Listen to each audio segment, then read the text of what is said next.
आज मॅरेथॉन स्पर्धेचं आयोजन केलं होतं। बीड शहरातल्या छत्रपती संभाजी महाराज क्रीडांगणातून 5 आणि 10 किलोमीटर मॅरेथॉन स्पर्धांना सुरुवात झाली। या स्पर्धेत बीड शहर तसंच जिल्ह्यातील नागरिक, पोलीस कर्मचारी आणि युवकांनी मोठ्या संख्येने सहभाग नोंदवला। या मॅरेथॉनचा मुख्य उद्देश हा समाजात नशामुक्तीबाबत जनजागृती निर्माण करणं आणि युवकांना व्यसनमुक्त निरोगी जीवनशैलीसाठी प्रेरित करणं हा आहे, असं पोलीस अधीक्षक नवनीत कामत यांनी सांगितलं।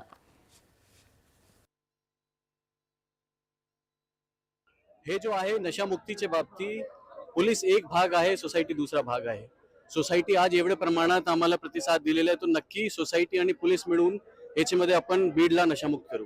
आपण सगळे लोकांची जबाबदारी आहे, आपण सगळे लोक सोसायटीचा हिस्सा आहे। समाजमध्ये जे काय गैरकृत्य आहे त्याला कंट्रोल करण्यासाठी पोलीस जेवढी इम्पॉर्टंट ऑर्गनायझेशन आहे तेवढंच इम्पॉर्टन्स आपली सोसायटी सुद्धा आहे।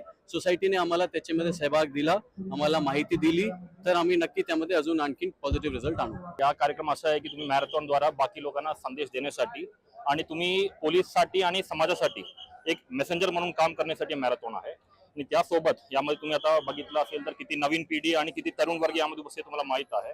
आणि तुम्हाला आपण सर्वांना माहित आहे की म्हणजे ज्या व्यक्ती स्पोर्ट्समध्ये या फिटनेसमध्ये फोकस करतात तो नेगेटिव्ह एनर्जी या फिर नशामध्ये जाण्याच्या शक्यता खूप कमी असतात। नशाचं बीज बीडमध्ये पेरलं गेलेलं आहे, युवक भरकटत चाललाय, त्यासाठी त्यांना कुठे एक नवे जीवन मिळावं म्हणून माननीय पोलीस अधीक्षक साहेबांनी इतिहासामध्ये पहिली वेळ झाला असेल की अख्खं बीड या मॅरेथॉन मध्ये धावले आणि या युवकांना प्रेरणा मिळाली आहे।